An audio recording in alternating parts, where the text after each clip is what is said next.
ओम नमोस्तु नमोस्तु नमोस्तु नमोस्तु। रणवलोये श्रौत्रिकाळवर्ती अर्हन्ताणं रणवलोये श्रौत्रिकाळवर्ती शीताणं रणवलोये श्रौत्रिकाळवर्ती ऐर्याणं रणवलोये श्रौत्रिकाळवर्ती उवज्जायाणं रणवलोये श्रौत्रिकाळवर्ती शवशाहुणम्। ओंकारबिंदु संयुक्तं नित्यं ध्यायन्ति योगिनः कामदं मोक्षदं चैव ओंकाराय नमो नमः। मंगलं भगवान् वीरो मंगलं गौतमो गणी मंगलं कुंदकुंदार्यो जैनधर्मोऽस्तु मंगलम्। सर्वमंगलमांगल्यं सर्वकल्याणकारकं प्रधानं सर्वधर्माणं जैनं जयतु शासनम्। नमः शमैशाराय स्वानुभूत्या चकाशते चित्स्वभावाय भावाय सर्वभावान्तरच्छिते एको में शासदो अपाज्ञान दर्शन लखणो शेषा में बाहिरा भावा शवे संयोग लखणा। मारो सुशाश्वत एक दर्शन ज्ञान लक्षण जीव छे बाकी बधा संयोग लक्षण भाव मुझती बाह्य छे। हूँ एक शुद्ध सदा रूपी ज्ञान दर्शन मय करे कई अन्य ते मारू जरी परमाणु मात्र नहीं अरे। जे जान तो अरहंत ने गुण द्रव्य ने पर्याय पणे ते जीव जाने आत्मने तसु मोह पामे लय करे। नथी अप्रमत के प्रमत नथी जे एक ज्ञायक भाव छे ए रीत शुद्ध कथाय ने जे ज्ञात ते तो तेज छे। जेम नेत्र तेमज ज्ञान नथी कारक नथी वेदक अरे जाने ज कर्मोदय निर्जरा बंध तेमज मोक्ष ने। ध्रुव अचल ने अनुपम गति पामेल सर्वे सिद्ध ने वंदी कहूँ श्रुत केवड़ी कथिता समय प्राप्त हो। तुस्ताप निज ने मोक्ष पंथे ध्यानुभव ते हने तेमाज नित्य विहार कर नहीं विहर पर द्रव्यो विषय। ओम श्री नमः शितेभ्य नमः शितेभ्य नमः शितेभ्य।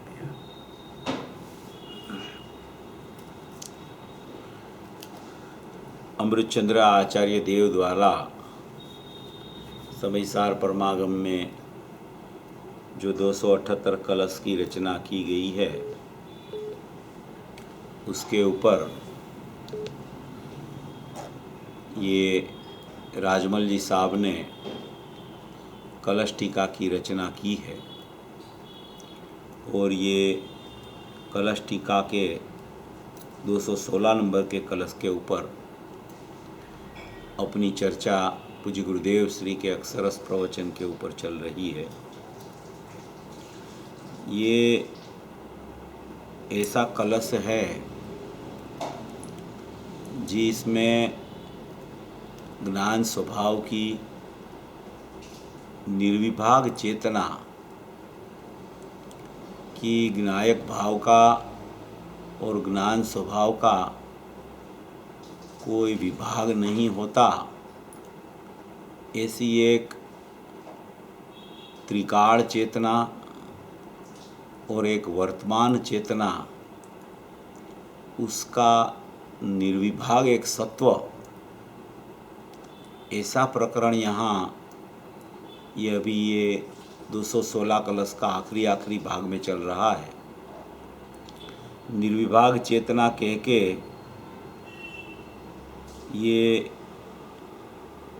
राजमल जी साहब ने जो स्पष्टीकरण किया है और गुरुदेव का प्रवचन में जो उसका ने कि ऐसी महत्वपूर्ण चर्चाएं रख दी है गुरुदेव ने कि ये कलश के प्रवचनों में मात्र चेतना चेतना चेतना चेतना ही दिखाई देती है,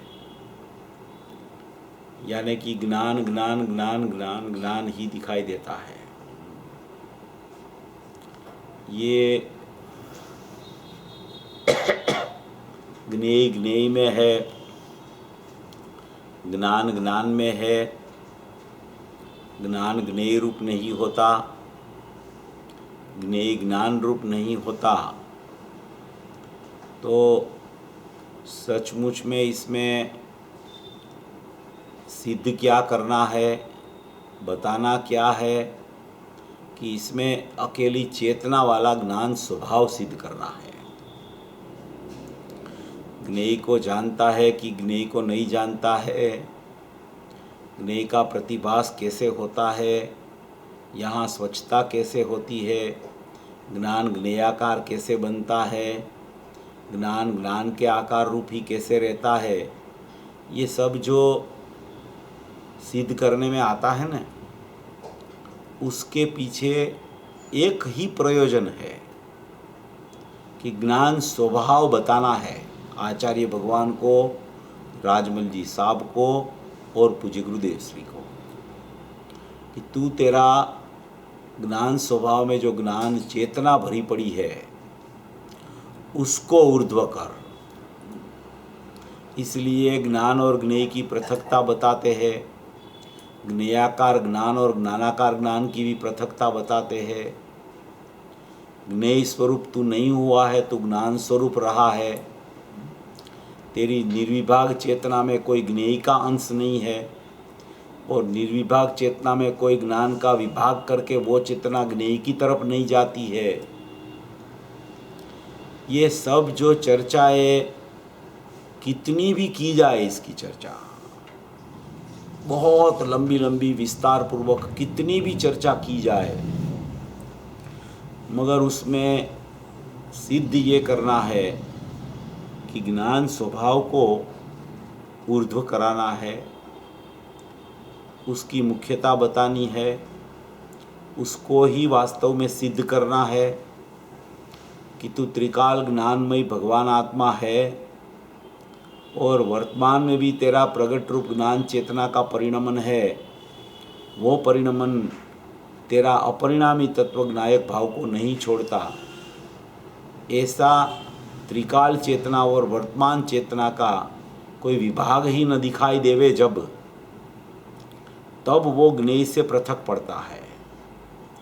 जब निर्विभाग चेतना में विभाग करता रहे वो, जब तक कि ये ज्ञान की पर्याय है, ये परिणमन है और ये त्रिकाली द्रव्य है, ये ध्रुव है, ये ज्ञायक है और ये ज्ञान है, ये अपलटता तत्व है और ये नहीं पलटता तत्व है,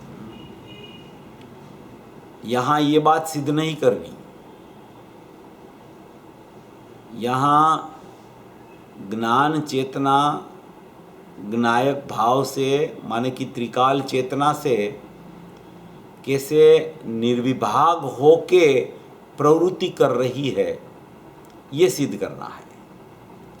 अगर उसमें कोई विभाग कर दिया तूने तो विभाग वाली ज्ञान चेतना पर तरफ चली जाएगी, तो परलक्ष्य हो जाएगा, तो अज्ञान खड़ा हो जाएगा, तो ज्ञेयाकार ज्ञान खड़ा हो जाएगा, तो मिथ्या ज्ञान खड़ा हो जाएगा, इंद्रिय ज्ञान खड़ा हो जाएगा। इसलिए निर्विभाग चेतना का प्रकरण बहुत महत्वपूर्ण है। अनुभूति के काल में तो सम्यक प्रकार की निर्विभाग चेतना प्रकट हो जाती है और अनुभूति के पहले भी निर्विभाग चेतना जिसको ख्याल में आती है उसको अनुभूति का चांस है, चांस है। ख्याल में आवे मगर उस तरफ वलन न चले, उस तरफ झुकाव न चले, उसकी ऊर्ध्वता सर्वस्व रूप से न चले और मुख्य और गौण भी वर्तता रहे कुछ न कुछ, तो वो भी ज्ञान का विभाग हो जाता है। ऐसा प्रकरण ये यहाँ आया है, बहुत मार्मिक प्रकरण है। निर्विभाग चेतना, निर्विभाग चेतना माने कोई विभाग नहीं चेतना में, तो कि वो तो हमको मालूम है त्रिकाल चेतना में तो कोई विभाग नहीं होता ज्ञायक के साथ में, मगर वर्तमान तो पर्याय है ना, वो उसमें ज्ञान चेतना है, वो तो विभाग ही होता है ना ज्ञायक से। तो कि बस यहाँ ही ज्ञान चेतना को समझने में गलती हो जाती है। ज्ञान चेतना का प्रकरण चलता हो वो एक अलग बात है, दृष्टि का प्रकरण चलता हो वो एक अलग बात होती है।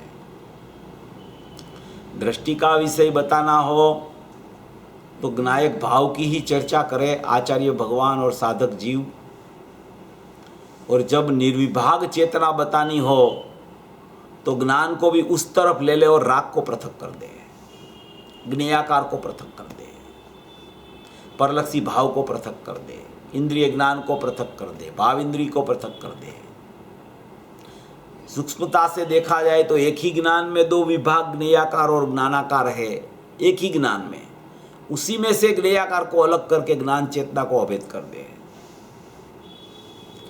ये सब प्रकरण यहाँ ये पूरे कलश टीका के 216 कलश में राजमल जी साहब ने लिखा है और पूज्य गुरुदेव श्री के द्वारा इसका बहुत मार्मिक प्रकरण अपन बहुत टाइम से इसकी चर्चा भी कर रहे हैं, और चर्चा भी बहुत महत्वपूर्ण है, क्योंकि इतनी बहुत टाइम से चर्चा करते हैं ना, तब ज्ञान चेतना थोड़ी सी ख्याल में और पकड़ में आने लगती है कि सचमुच ज्ञान चेतना क्या है।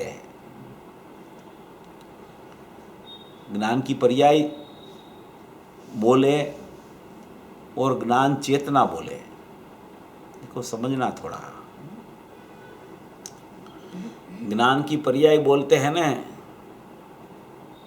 तो वो दृष्टि का विषय जिसको मालूम हो, मालूम माने विकल्पात्मक दशा में, वो पर्याय शब्द आता है तो उसको पृथक ही कर लेता है वो तुरंत। अभी वहाँ वही पर्याय ज्ञान की पर्याय को ज्ञान चेतना से देखना सीख जाए जीव कि ये भी चेतना है, ये भी चिद विवर्तन है, ये ज्ञान की क्रिया है, ये ज्ञप्ति क्रिया है, ये ज्ञानमय भाव है, ये ज्ञेयमय हुआ नहीं है, ये ज्ञानमय भाव है, ये चेतना है। चेतना मेरी होती है, पृथक नहीं होती। ज्ञान की पर्याय बोले ना तो उसको पृथक ही लगने लगता है, ज्ञान चेतना बोले ना तो अभेद लगता है, तो अनुभूति होती है।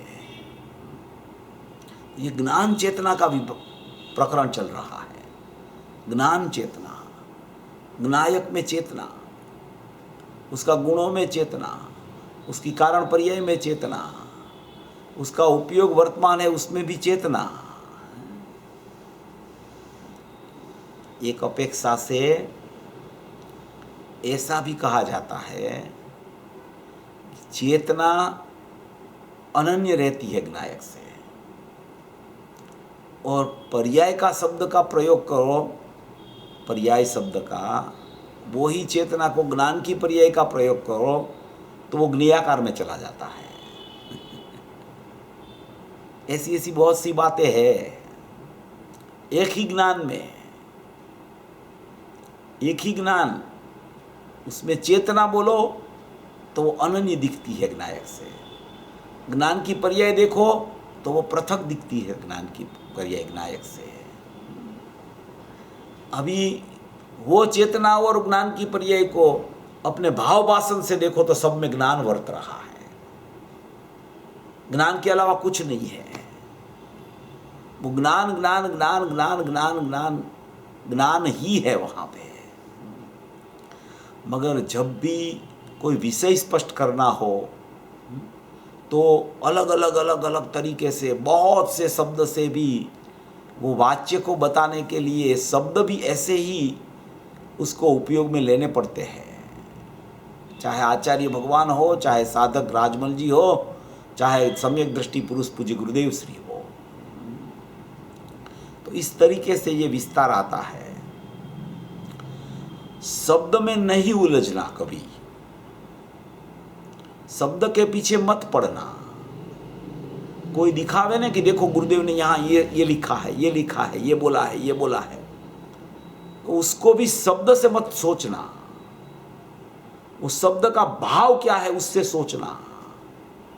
शब्द से सोचने में, क्योंकि शब्द खुद ही पृथक है, शब्द से सोचने वाला पृथक रहता है, और शब्द के भाव से सोचने वाला भाव का भाषण कर लेता है। बहुत फर्क है बड़ा उसमें। देखो गुरुदेव ने यहां कहा सर्वथा भिन्न है, देखो गुरुदेव ने यहां कहा कथनचित अभिन्न है, देखो गुरुदेव ने यहां कहा कि ज्ञान चेतना का निर्विभाग है। यही प्रवचन में गुरुदेव ने कहा कि ज्ञान पर्याय है, वो ज्ञायक को भी स्पर्शती नहीं है। ज्ञेय को तो कहां से स्पर्श है, दूसरी पर्याय को तो कहां से स्पर्श है, ज्ञायक को भी स्पर्शती नहीं है, ये भी कहा। उसमें भाव को पकड़ना चाहिए। ये भाव भाषण का मार्ग है। ये शब्द ज्ञान से रटन करने का खाली शब्द ज्ञान से एकांत से समझने का मार्ग नहीं है। ये तो अपने भाग्य कितने बलवान कि ये पुरुष का जन्म हो गया यहाँ पे, पूज्य गुरुदेव श्री का, और उसका जन्म से ये अनुभूति में आने वाला आत्मा उसने शब्दों में बता दिया अपने को। शब्दों में गुथनी ऐसी हो गई रचना पूज्य गुरुदेव श्री की वाणी में से कि वो शब्द सुनते ही अंदर भाव में वासन होना शुरू हो जाए। ऐसे चमत्कारिक शब्द पूज्य गुरुदेव श्री की वाणी में आ गए। इसलिए मार्ग सरल हो गया। जो कठिन मार्ग था, कठिन लगता था, वो सरल हो गया। तो ये यहाँ जो पूरा ये प्रकरण चल रहा है 216 कलश का, ज्ञान चेतना से समझना। ज्ञान चेतना में निर्विभागपना, त्रिकाली द्रव्य का, उसके गुणों का, उसकी कारण पर्याय का और उसका वर्तमान परिणमन की चेतना का भी सब अनन्यपना रहता है, और राग का पृथकपना रहता है, ज्ञेयाकार का पृथकपना रहता है, भाव इंद्री का पृथकपना रहता है, एक समय की बहिर्लक्षी पर्याय का पृथकपना रहता है। ऐसे दो विभाग अनुभव के पहले ख्याल में आ जाता है। वो अनुभव के पहले ये विभाग ख्याल में आता है तो अनुभूति होती है, तब वो विभाग की सम्यकता हो जाती है। तो ऐसी कोई ये चर्चा, निर्विभाग चेतना की चर्चा यहाँ ये पूज्य गुरुदेव श्री के प्रवचन में अपन कर रहे हैं, ये चल रही है।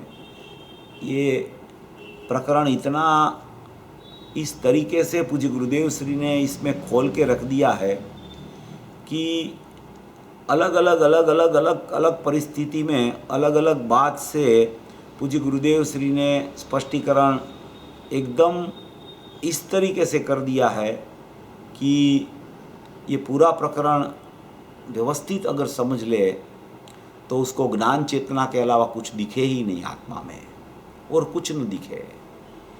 अकेला मैं तो ज्ञान चेतनामयी भगवान आत्मा हूँ बस। तो कि वो ध्येय है, वो दृष्टि का विषय है, कि वो ज्ञेय है, वो ज्ञान का विषय है। तो कि जो है सो है, दृष्टि का विषय का विकल्प नहीं और ज्ञान के विषय का राग नहीं। इस तरीके से ज्ञान मात्र है, वो चेतना वाला है, वो आत्मा द्रव्य गुण पर्याय वाला चेतनामय आत्मा है। उसमें दृष्टि का विषय क्या, ज्ञान का विषय क्या, पर्याय से रहित क्या, पर्याय से सहित क्या, वो सब समझ में आ गया है। अभी ज्ञान चेतना का रहस्य अपने को समझना पड़ेगा। अभी बार बार दृष्टि का विषय में पर्याय नहीं है, पर्याय अभिन्न होती है, सर्वथा भिन्न है, कथनचित भिन्न भिन्न है, ये प्रकरण तो है ही।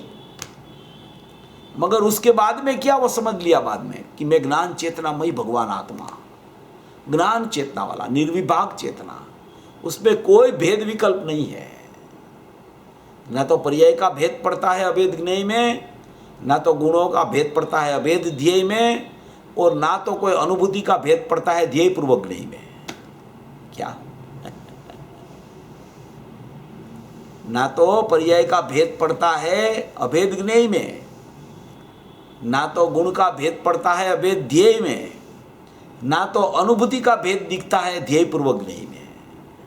ऐसी ये निर्विभाग चेतना का प्रकरण चल रहा है। निर्विभाग चेतना शब्द भी कैसा डाला है, निर्विभाग चेतना है कि जिसपे कोई विभाग ही होता ही नहीं, विभाग नहीं होता, किसी कभी विभाग ही नहीं होता। देखो ये मूल 216 नंबर का कलश है ना, उसमें आखिरी में 5 लिटी है, बहुत बढ़िया प्रकरण है। मूल थोड़ा पढ़ रहा हूँ, मूल में मेरे को ऐसा विचार आया कि मूल से अपन निर्विभाग को भी देख ले एक बार। भावार्थ ऐसा है कि जैसे जीव द्रव्य चेतना सत्ता रूप है, जीव द्रव्य लिखा है, जीव तत्व भी नहीं लिखा। जैसे जीव द्रव्य चेतना सत्ता रूप है, निर्विभाग है, वो चेतना सत्ता, चेतना माने चिद विवर्तन, ज्ञान की क्रिया, ज्ञप्ति परिवर्तन, वो चेतना सत्ता जो कभी पुद्गल द्रव्य अचेतना रूप हो जाए तो चेतना सत्ता का विनाश होता हुआ कौन उसको मिटा सके। अभी वो चेतना सत्ता कभी पुद्गल द्रव्य अचेतना रूप हो जाए, वो कब होवे, वो कैसे होवे वो पुद्गल द्रव्य और अचेतना सत्ता रूप, कि वो अपना चेतन तत्व को छोड़े तो वो हुए पुद्गल तत्व तक, पुद्गल रूप, अचेतना रूप। अपना चेतन तत्व को चेतना छोड़े ही नहीं, जानहारी जानने में आवे, बाल गोपाल सबको अनुभूति स्वरूप भगवान आत्मा ही जानने में आवे। ज्ञान क्रिया स्वभावभूत ही चल रही है, ज्ञप्ति क्रिया में करोति क्रिया नहीं है। ऐसी ज्ञप्ति क्रिया का ज्ञान गुण और नायक के साथ निर्विभाग चेतना स्वरूप है। ऐसी चेतना सत्ता अगर उसको पकड़ में आ जाए तो वो चेतना सत्ता का विभाग ही न पड़े, विभाग पड़े तो वो पुद्गल द्रव्य रूप और अचेतना रूप हो, विभाग ही न पड़े तो वो कहां से उस रूप होवे, ऐसा कह रहे हैं यहां। जैसे जीव द्रव्य चेतना सत्ता रूप है, निर्विभाग है, जीव द्रव्य माने द्रव्य गुण पर्याय, जीव तत्व माने दृष्टि का विषय त्रिकाली द्रव्य। जीव द्रव्य चेतना सत्ता रूप है, निर्विभाग है, वो चेतना सत्ता जो कभी पुद्गल द्रव्य अचेतना रूप हो जाए तो चेतना सत्ता का विनाश होता हुआ कौन मिटा सके उसको।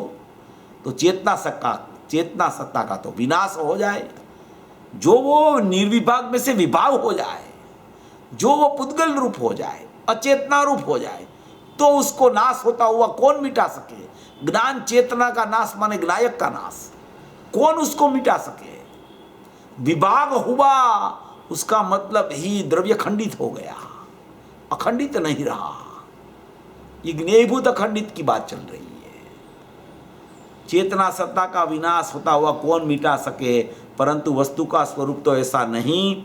इसलिए जो द्रव्य जैसा है, जिस रीति से है वो वैसा ही है, अन्यथा होता नहीं। जो द्रव्य जैसा है, जिस रीति से है वो वैसा ही है, अन्यथा होता नहीं। माने कि पुद्गल रूप होता नहीं, अचेतना रूप होता नहीं। इसलिए जीव का ज्ञान समस्त ज्ञेय को जाने तो भले जानो, समस्त ज्ञेय को जाने तो जानो, अपनी चेतना में रहो।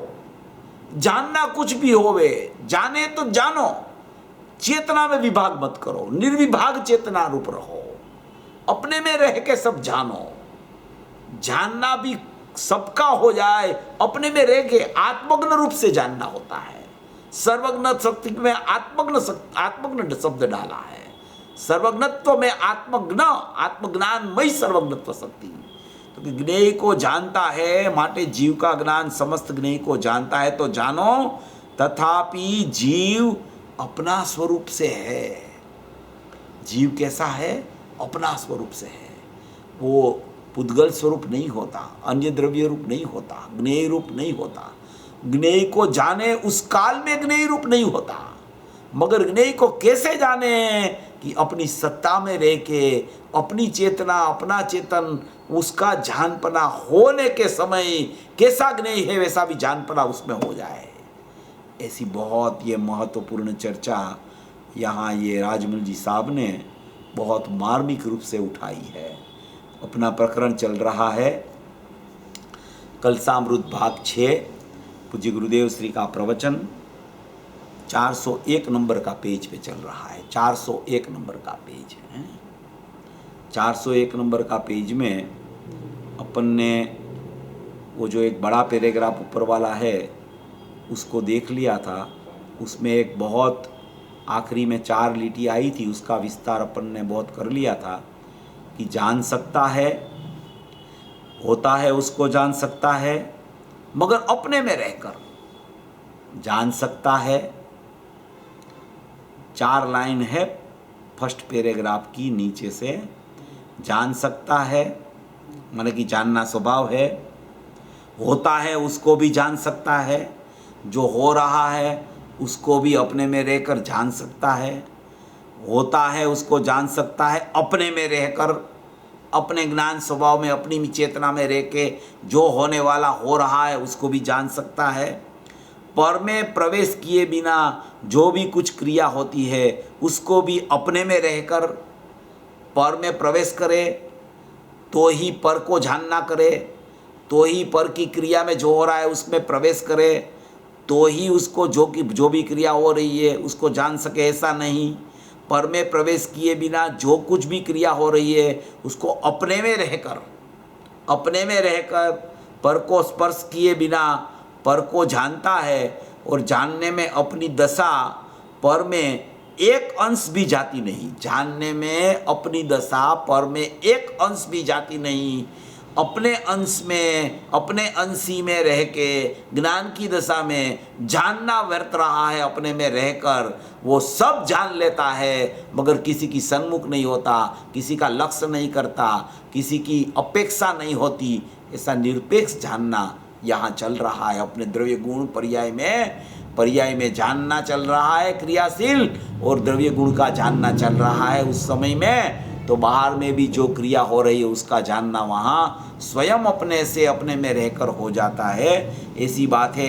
इतने में तो कहा है ये है ना, इतने में तो ये कहने में आया है, ऐसा कहा। बाद में अभी उसके बाद का पैराग्राफ अपन को शुरू करना है, लेना है।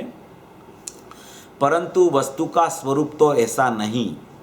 क्या कहते हैं? वस्तु का स्वरूप तो ऐसा नहीं। क्या कहते हैं कि चेतन भगवान, चेतना स्वरूप, चेतन भगवान जो है, विनायक भाव जो है, त्रिकाली द्रव्य जो है, वो त्रिकाली द्रव्य चेतना स्वरूप है, माने कि ज्ञानमय परमात्मा है।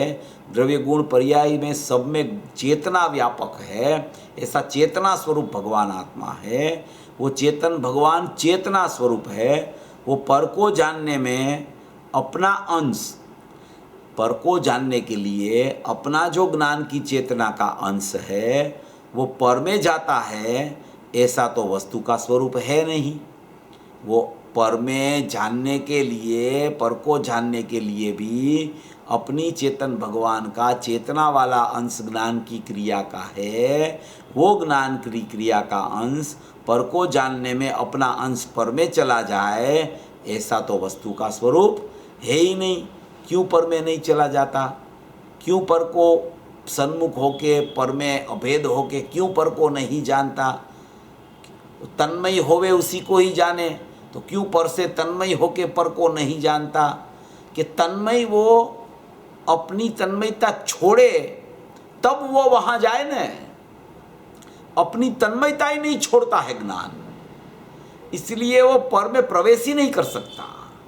इसलिए अपनी तन्मयता में, अपनी तन्मयता में पर में प्रविष्ट हुए बिना, पर का लक्ष्य किए बिना, अपने में अपने को जानते जानते ही स्वपर का यथार्थ जानना उसको वहाँ हो जाता है। किसी की सन्मुख नहीं होने पड़ता, किसी की अपेक्षा नहीं लगती, किसी का प्रतिभास होवे तो उसको ज्ञेयाकार ज्ञान बने वहाँ, तो उसको जान सके। ऐसी भी ज्ञानाकार ज्ञान में, ऐसी भी ज्ञान चेतना में ज्ञेयाकार ज्ञान की भी कोई अपेक्षा नहीं है। ज्ञान चेतना में ज्ञेयाकार ज्ञान प्रतिभाषित होने पर भी वो ज्ञान चेतना वाला ज्ञान वो प्रतिभास की अपेक्षा नहीं रखता। पर पदार्थ का प्रतिभास की तो बात ही दूर, रागादि भाव का प्रतिभास की तो बात ही दूर, मगर जो एक समय की पर्याय में इंद्रिय ज्ञान वर्त रहा है उसका भी प्रतिभास ये ज्ञान चेतनामय हो रहा है। उसकी अपेक्षा से भी पृथक जानना, अपने जाननहार स्वभाव में रहते हुए चेतना रूप जानना चल रहा है, वो अंश च्युत ही नहीं होता, वो अंश बाहर ही नहीं निकलता, वो अंश पर की तरफ जाता ही नहीं। ऐसी एक अभेद चेतना यहाँ ये बता रहे, निर्विभाग चेतना, निर्विभाग चेतना का प्रकरण है। पर में जाए अंश ऐसा तो वस्तु का स्वरूप है नहीं। हाँ, अभी दृष्टांत देते हैं। ज्ञान ऐसे अग्नि को जानता है, अग्नि हो रही है बात, तो ज्ञान अग्नि को जानता है, मगर ज्ञान अग्नि में प्रवेश करता नहीं है। ज्ञान अग्नि में प्रवेश करके अग्नि को नहीं जानता है, क्योंकि ज्ञान कभी, अग्नि तो जड़ है, ज्ञान तो चेतन है। जड़ का प्रवेश, जड़ में ज्ञान का, चेतन का प्रवेश हो सकता नहीं है। तो ज्ञान ऐसे अग्नि को जानता है, मगर ज्ञान अग्नि में प्रवेश नहीं करता। ज्ञान अरूपी चैतन्य, ज्ञान कैसा है? एक तो अरूपी है, अग्नि तो दिखती है, वो रूपी है। ज्ञान तो अरूपी है, वो अरूपी है, और अरूपी होने पर भी वो चैतन्य है। दूसरे पदार्थ भी अरूपी है, धर्मास्थि भी अरूपी, अधर्मास्थि अरूपी, काल भी अरूपी, आकाश भी अरूपी, पुद्गल रूपी मात्र, ऐसे चेतन भी अरूपी। तो अरूपी से आत्मा जानने में नहीं आता। अरूपी तो दूसरे द्रव्य भी है। दूसरे द्रव्य होने से जीव द्रव्य अरूपी से जानने में नहीं आता। क्या कहना चाहते हैं कि ज्ञान अरूपी चैतन्य, ऐसा लिखा। ज्ञान अरूपी लिख के अग्नि रूपी है और ज्ञान अरूपी है, इतना ही बोल दिया होता तो क्या फर्क पड़ जाता? तो क्या बहुत बड़ा फर्क पड़ जाता। ये प्रकरण बहुत समझ जैसा है। अव्याप्ति अतिव्याप्ति दोष आता है ना, अव्याप्ति और अतिव्याप्ति, असंभव, 3 प्रकार के दोष आते हैं। ये जो ज्ञान का लक्षण है वो चेतना लक्षण है, अरूपी लक्षण नहीं है। वो ज्ञान का लक्षण अरूपी नहीं है, अरूपी है सही वो, मगर अरूपी लक्षण से वो जानने में नहीं आता। क्योंकि अरूपी लक्षण से अगर वो जानने में आ जावे तो अरूपी तो धर्म अधर्म आकाश काल में भी है, तो वो द्रव्य से भी चेतन सत्ता जानने में आ जाए, या तो वो सत्ता चेतन हो जाए। मगर इसीलिए यहां पूज्य गुरुदेव श्री ने ज्ञान अरूपी चैतन्य लिखा है। ज्ञान अरूपी चैतन्य, चेतना वाला, जानने वाला है। अरूपी तो है ही, दिखाई तो नहीं देता, वेदन से ही ख्याल में आता है, और पुद्गल तो रूपी है। मगर ज्ञान के अलावा दूसरे द्रव्य भी अरूपी है, इसलिए अरूपी से आत्मा जानने में नहीं आता, चेतना से आत्मा जानने में आता है।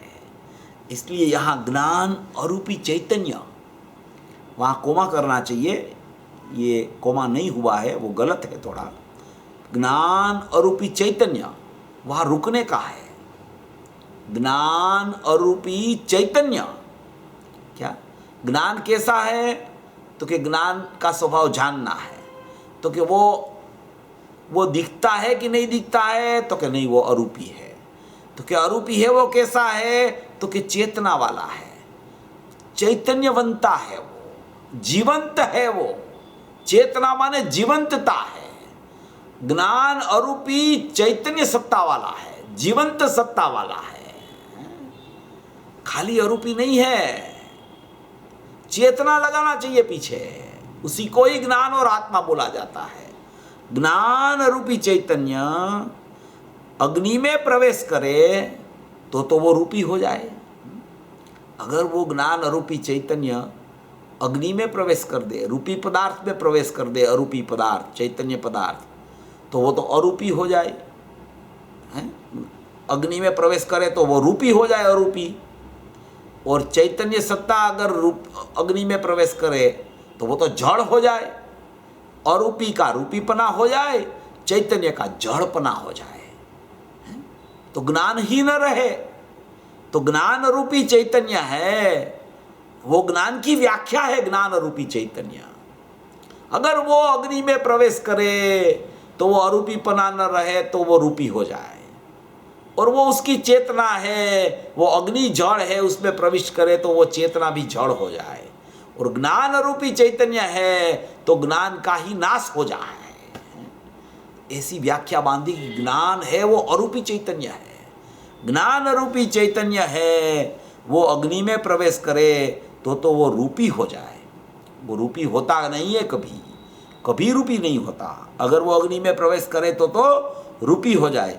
जानना अपनी चेतन सत्ता में अपना आत्मा आनंद है, ज्ञान है, और ये अग्नि है, ऐसे अपनी सत्ता में रहकर स्वपर का जानना होता है। मगर पर को जानने में अपना ज्ञान पर को स्पर्शता नहीं है। देखो ये बड़ा वाक्य आ गया पूज्य गुरुदेव श्री का, ये स्पष्टीकरण है। ज्ञान अरूपी चैतन्य अग्नि में प्रवेश करे तो रूपी हो जाए, उसका ये स्पष्टीकरण किया कि ज्ञान रूपी चैतन्य अग्नि में प्रवेश करे तो रूपी हो जाए। तो उसका मतलब क्या, उसका अर्थ क्या, वो क्यों अग्नि में प्रवेश नहीं करता, क्यों रूपी नहीं होता, क्यों चेतन जड़ नहीं होता, क्यों अरूपी रूपी नहीं होता, क्यों ज्ञान का नाश नहीं होता। तो कि वो जानना अपनी चेतन सत्ता में, ज्ञान में जानना स्वभाव है, वो अपनी चेतना सत्ता में, चेतन सत्ता में जानना हो रहा है। और अपना आत्मा आनंद है और ज्ञान है, अपने आत्मा में ज्ञान है और आनंद है। और जानना अपनी चेतन सत्ता में, अपनी ज्ञान क्रिया में, चेतना सत्ता में जानना हो रहा है। जानना अपनी चेतन सत्ता में अपना आत्मा आनंद और ज्ञान है। और ये अग्नि है, ये अपनी सत्ता में रहकर जानना चेतन और ज्ञान है, वो अपनी सत्ता में रहता है। अग्नि है वो अपनी सत्ता में रहती है, स्व स्व में रहता है, पर पर में रहता है। स्व पर का एकत्व नहीं होता, पर रूप स्व नहीं होता, पर स्वरूप नहीं होता।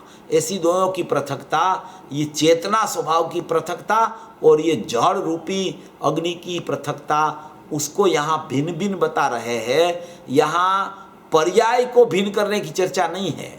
पर्याय अभिन्न रहती है, आत्मा से निर्विभाग रहती है, चेतना अभिन्न रहती है चेतन से, वो जुदी नहीं पड़ती। जुदी पड़े तो इस रूप हो जाए, इस रूप नहीं होती इसलिए जुदी नहीं पड़ती, जुदी नहीं पड़ती इसलिए आत्मा के साथ अभेद रहती है। इसलिए अपनी सत्ता में रह के जानना जाननहार का होता है ना, उसका गुणों का, उसकी चेतना का जानना अपने में अपने से होता है। उसी समय पर में क्या है उसका जानना भी अपने में अपने से हो रहा है, इसकी कोई अपेक्षा नहीं है। ऐसा सिद्ध कर रहे हैं यहाँ, इस ऊपर के विभाग है, ऐसा बता रहे हैं। जानना अपनी चेतन सत्ता में अपना आत्मा आनंद है, ज्ञान है, और ये अग्नि है, ऐसे अपनी सत्ता में रहकर स्वपर का जानना होता है। मगर पर को जानने में अपना ज्ञान पर को स्पर्श करता नहीं है, पर को स्पर्श करता नहीं है अपना ज्ञान पर को जानने में। उसका मतलब ये है कि अपने आत्मा का स्पर्श वो ज्ञान छोड़ता नहीं है। अगर आत्मा का स्पर्श में कोई विभाग कर ले निर्विभाग में, तो पर की तरफ जाए, तो पर का स्पर्श करे, तो वो पुद्गल द्रव्य रूप हो जाए, तो वो अचेतन रूप हो जाए। मगर वो अपनी सत्ता से विभाग करके बाहर ही नहीं निकलता, वो चेतनामय निर्विभाग सत्ता अपनी अपने में रहती है। इसलिए चेतन, चैतन्य और चिद विवर्तन, ज्ञायक, ज्ञान और ज्ञप्ति, ये अपन ने लिया था ना, निमित्त बुद्ध ज्ञेयाकार, नैमित्तिक बुद्ध ज्ञेयाकार। और यहाँ ज्ञान चेतना ज्ञायक से अनन्य, निमित्त बुद्ध ज्ञेयाकार, नैमित्तिक बुद्ध ज्ञेयाकार से अनन्य, ऐसे दो विभाग यहाँ किए। और जो अंदर का विभाग बताया वो निर्विभाग चेतना वाला विभाग बताया। वो ज्ञान चेतना भी अनन्य रहती है, एक समय की ज्ञान चेतना भी अनन्य रहती है आत्मा से। ऐसा यहाँ सिद्ध कर रहे हैं। वो अनन्य रहती है, इसलिए वो वहाँ से निकल के यहाँ पुद्गल की तरफ पर तरफ नहीं जाती। अगर वो वहाँ चली गई यहाँ से निकल के तो ये जड़ हो जाए, और ये जड़ हो जाए तो ये भी चेतन न रहे। ये अनन्य रहता है, इसलिए चेतना जीवंत रहती है। अगर यहाँ से छूटे चेतना उधर चली जाए तो चेतना का भी नाश हो जाए, ऐसा यहाँ कहना चाहते हैं। ये दृष्टि का विषय अपन ने सुना होता है ना, पर्याय से भिन्न वाला। तो दृष्टि का विषय तो ऐसा ही है, उसमें तो उत्पाद भी ही नहीं है, वो परिणमन ही नहीं है। दृष्टि का विषय, श्रद्धा का विषय, निर्विकल्प श्रद्धा होती है, उसका विषय तो एक ज्ञायक भाव है। वो चेतन अखंड सत्ता, ध्रुव सत्ता है, निर्लेप सत्ता, निर्बोध सत्ता, अपरिणामी सत्ता है। मगर अपरिणामी सत्ता ऐसी होने पर भी उसका जो ज्ञानमय परिणमन होता है, वो अपरिणामी सत्ता को नहीं छोड़ता नहीं, क्योंकि वो अपरिणामी सत्ता को ज्ञानमय परिणमन छोड़ दे तो वो पुद्गल रूप हो जाए, तो पर तरफ चला जाए। वो पर तरफ जाता ही नहीं, इसलिए वो अपनी चेतन सत्ता को छोड़ता नहीं। चेतन सत्ता चेतन में रहती है, ये ज्ञान सत्ता उसको छोड़ती नहीं। ये छोड़े तो यहाँ चला जाए, वो छोड़ा नहीं इसलिए वो यहाँ जाता नहीं, इसलिए पुद्गल में ही होता नहीं। इसलिए अपने में रह के अपने को जानते जानते सबका जानना वहाँ यहाँ अंदर में हो जाता है। कोई अपेक्षा पर की उसमें लागू पड़ती नहीं है। ये मूल बात ये बता रहे हैं यहाँ। जानना अपनी सत्ता में अपना आत्मा आनंद है, ज्ञान है और ये अग्नि है, ऐसे अपनी सत्ता में रहकर स्वपर का जानना होता है। मगर पर को जानने में अपना ज्ञान पर को स्पर्शता नहीं। पर को अग्नि को स्पर्शे तो अरूपी ज्ञान जल जाए। पर को अग्नि को अगर वो स्पर्श कर ले, पर को अग्नि को वो स्पर्श कर ले, एक द्रव्य दूसरा द्रव्य को स्पर्श कर ले, चेतन सत्ता अगर जड़ सत्ता को स्पर्श कर ले, अगर वो अरूपी सत्ता रूपी सत्ता को स्पर्श कर ले तो कहते हैं कि ज्ञान है वो जल जाए। अरूपी ज्ञान है वो जल जाए माने उसका नाश हो जाए। मगर ऐसा तो कभी होता नहीं, ऐसा नहीं होता। इसलिए क्या होता है, इसलिए ज्ञान की चेतना ज्ञायक को छोड़ती नहीं। अगर वो छोड़ दे तो वो पर तरफ जाए तो पर का लक्ष्य करे, पर का लक्ष्य करके वहाँ अभेद होवे तो ज्ञान चेतना का नाश हो जाए, अरूपी रूपी हो जाए, चेतन जड़ हो जाए। इसलिए ये चेतना निर्विभाग रहती है, अपने आत्मा को कभी छोड़ती ही नहीं है। एक बात बहुत समझने जैसी है, बहुत बार मैं कहता भी हूँ कि ज्ञान जो है ना वो लक्षण है, ज्ञान जो है वो स्वभाव का अंश है, ज्ञान है वो जागृत देव है, और ज्ञान चेतना से ही ज्ञायक पकड़ में और ख्याल में आता है। इसलिए ज्ञान चेतना ऐसी भिन्नता वाली नहीं है कि जैसे राग भिन्नता वाला है, जैसे पर पदार्थ भिन्नता वाला है, ऐसी भिन्नता वाली ज्ञान चेतना नहीं होती। ज्ञान चेतना जब दृष्टि का विषय भी आप सिद्ध करो तब दृष्टि का विषय में वो वर्तमान पर्याय नहीं होती है, वो भिन्न कही जाती है। वो भिन्न कही जाती है वो दृष्टि का विषय देखने के लिए, वो इधर नज़र पड़े इसलिए। अभी नज़र पड़े उस समय क्या होता है कि अनन्यपणा है, वो अनन्यपणा ज्ञान ने नहीं छोड़ा है। ज्ञायक को दिखाने के लिए ज्ञायक में ज्ञान नहीं है ऐसा कहा जाता है। उस समय भी ज्ञान कहता है कि मैंने ज्ञायक को नहीं छोड़ा है। ऐसी चेतना तो अनन्य निरंतर रहती है, उपयोग लक्षण निरंतर अनन्य रहता है। मगर अनन्य रहने पर भी ये दृष्टि का विषय में ये पर्याय प्रविष्ट नहीं होती, अनन्य रहती है, अंदर में नहीं जाती, इसलिए अनन्य कहा जाता है। इसलिए अंदर में नहीं जाती, इसलिए ज्ञायक भाव है वो पर्याय बिना का रहता है, वो पर्याय का बिना का रहता है। इसलिए ये ज्ञान चेतना अनन्य होने पर भी नजर यहाँ पड़ सकती है, नजर यहाँ जा सकती है, नजर इसको माने कि यहाँ नजर पड़ती है तो ये ज्ञान चेतना अनन्य थी, उसमें अभेद हो गई तो उसमें वेदन आ जाता है। एक समय में पर्याय से रहित का श्रद्धान, उसी समय में पर्याय से सहित का ज्ञान। समय एक है, दो समय नहीं है।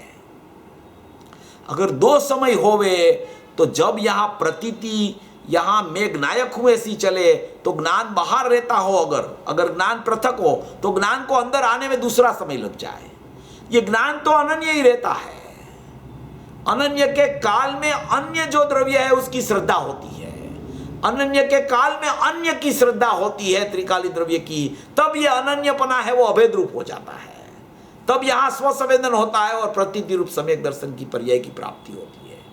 इसलिए चेतना कभी अपने चेतनत्व को छोड़ती नहीं, निरंतर चेतना रहती है, मगर वो चेतना से देखो तो चेतना अनन्य है द्रव्य से। अभी ये द्रव्य से देखो तो उसमें चेतना नहीं है, क्योंकि द्रव्य से द्रव्य को देखो तो चेतना नहीं दिखती है, चेतना से द्रव्य देखो तो चेतना में चेतनपना है, चेतन को देखो तो उसमें चेतना नहीं है अनन्य। फिर भी चेतन को देखने से चेतना नहीं दिखती, और चेतना को पूछो तो चेतना कहती है मैंने चेतन को छोड़ा नहीं है। ऐसा ये स्यादवाद है। दृष्टि का विषय में पर्याय का अभाव है, और पर्याय कहती है कि मैं तो चेतनमयी हूँ, है? ऐसा एक स्वरूप है, ऐसा श्रद्धा और ज्ञान का स्वरूप है, ऐसा अभेद ध्येय का और अभेद ज्ञेय का स्वरूप है, ऐसी रहित पूर्वक सहित की रमत चलती है, ऐसी एक सत्ता है, ऐसी निर्विभाग सत्ता जिसको ख्याल में आ जाती है उसकी दृष्टि भी नियम से ज्ञायक पर पड़ती है, और जब दृष्टि ज्ञायक पर पड़ती है तो निर्विभाग चेतना का परिणमन सम्यक प्रकार से हो जाता है। इसलिए विभाग तो कभी उसमें पड़ता ही नहीं है। कोई करना भी चाहे न विभाग, कोई बड़जबरी से करना चाहे ज्ञान और ज्ञायक का विभाग है, तो उसका मिथ्यात्व जाता नहीं, कभी नहीं जाता। क्यों नहीं जाता मिथ्यात्व? बड़जबरी से उसको पृथक कर ले तो मिथ्यात्व क्यों नहीं जाता? क्योंकि भेद सो मिथ्यात्व है, भेद सो मिथ्यात्व। ज्ञान की पर्याय और ज्ञायक का भेद सो मिथ्यात्व है, सो राग है। ऐसा भेद करने वाला का मिथ्यात्व नहीं जाता है। ऐसी अभेद चेतना ख्याल में आती है तो दृष्टि ज्ञायक पर चली जाती है, तो अभेद चेतना में, अनन्य चेतना में अभेद चेतना का परिणमन सम्यक प्रकार से हो जाता है। ये थोड़ी अटपटी बात लगे, मगर बहुत मार्मिकता है इसमें। और ये जो है न, जब अनुभव होता है न, तब ये प्रकार सम्यकता से ख्याल में आता है। अनुभव के पहले ये प्रकार निर्णय में आता है, और ऐसा निर्णय जिसको होता है उसको अनुभूति होती है, उसका कभी चेतना का विभाग ही पड़ता नहीं ज्ञायक से। और वो विभाग प्रथम भी नहीं था, सम्यक दर्शन के काल में सम्यक ज्ञान में भी नहीं हुआ, और अनंत काल तक होने वाला नहीं है। ऐसा ज्ञान और ज्ञायक का चेतना विभाग निर्विभाग रहता है हमेशा, कभी विभाग हो नहीं सकता। सिद्धि दशा में भी ये चलता है, निगोद में भी ये चलता है, कोई दशा बाकी नहीं रहती। ऐसी निर्विभाग चेतना भरी पड़ी है अंदर में, ऐसा स्वरूप है। यहाँ ऐसा स्वरूप बता रहे हैं पूज्य गुरुदेव श्री, खुलासा कर रहे हैं इसमें। तो ये क्या कहते हैं कि जानना अपनी चेतन सत्ता में अपना आत्मा आनंद है, ज्ञान है, और ये अग्नि है। ऐसे अपनी सत्ता में रहकर स्वपर का जानना होता है, मगर पर को जानने में अपना ज्ञान पर को स्पर्शता नहीं। पर को अग्नि को स्पर्शे तो अरूपी ज्ञान जल जाए। बहुत सूक्ष्म बात है बापू, क्या कहते हैं, बहुत सूक्ष्म बात है बापू, ये बात बहुत सूक्ष्म है। ये निर्विभाग चेतना की बात बहुत सूक्ष्म है।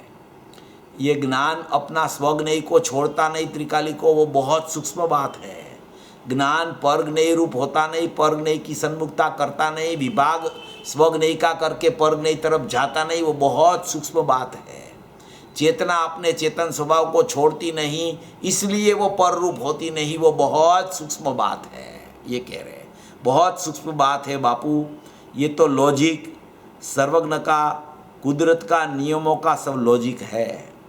ये तो सर्वज्ञ भगवान कह रहे हैं। ये सर्वज्ञ भगवान का लॉजिक, न्याय, युक्ति, अनुमान और अनुभव से सिद्ध होता है। इसलिए कह रहे हैं कि ये तो लॉजिक सर्वज्ञ का, कुदरत का, नियम का, ये सब लॉजिक है।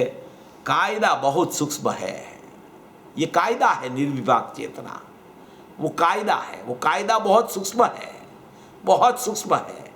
सूक्ष्म में तेरे को उपयोग को सूक्ष्म करना पड़ेगा। वो गुरुदेव कहते हैं ना कि सांडसा होता है ना, सांडसा, उससे सर्प पकड़ में आता है, मोती पकड़ में नहीं आता। सांडसा से सर्प पकड़ सकते हो, मोती पकड़ने के लिए छोटी सी समानी चाहिए, तो ये उपयोग सूक्ष्म करना पड़े। इसलिए ये कहते हैं कि कायदा बहुत सूक्ष्म है। बहुत झीणु गुरुदेव एम के, बहुत झीणु बापू, बहुत झीणु, आज तो बहुत झीणु आयु एम के, बहुत सूक्ष्म, बहुत सूक्ष्मता वाला प्रकरण है ये। कायदा बहुत सूक्ष्म, उसने अनंत काल में कभी सुना ही नहीं, बोलते हैं। ऐसी निर्विभाग चेतना की बात और ऐसा ज्ञान चेतना का परिणमन और ऐसा ज्ञायक भाव का स्वरूप उसने अनंत काल में कभी सुना ही नहीं। पहले तो बोलते हैं कभी सुना ही नहीं, फिर कहते हैं कि सुना हो तो अंदर रुचि किया नहीं। देखो ये क्या बता रहे हैं। देखो ये वाणी में भी प्रयोग चलता है, गुरुदेव की वाणी में भी। पहले तो कहते हैं कि ऐसा तो कभी उसने सुना नहीं, फिर कहते हैं कि सुना हो तो अंदर रुचि किया नहीं। ये रुचि की मुख्यता है। जब तक रुचि प्रगाढ़ नहीं होती तब तक उपयोग पलटता नहीं। पूज्य बेनश्री ने कहा है कि रुचि को पलटाता नहीं और उपयोग को पलटाना चाहता है, नहीं पलटेगा उपयोग। पहले रुचि पलटा, रुचि तत्व की कर, रुचि अपने स्वभाव की कर, रुचि ज्ञायक और ज्ञान स्वभाव की कर। उधर तेरी प्रतीति, रुचि, विश्वास, तेरी श्रद्धा को उधर ले जा। तेरी राग में रुचि पड़ी है, पर पदार्थ में रुचि पड़ी है, संयोग में रुचि पड़ी है, शास्त्र ज्ञान में रुचि पड़ी है। ये रुचि को वहां से हटा ले और तेरी रुचि ये सुने।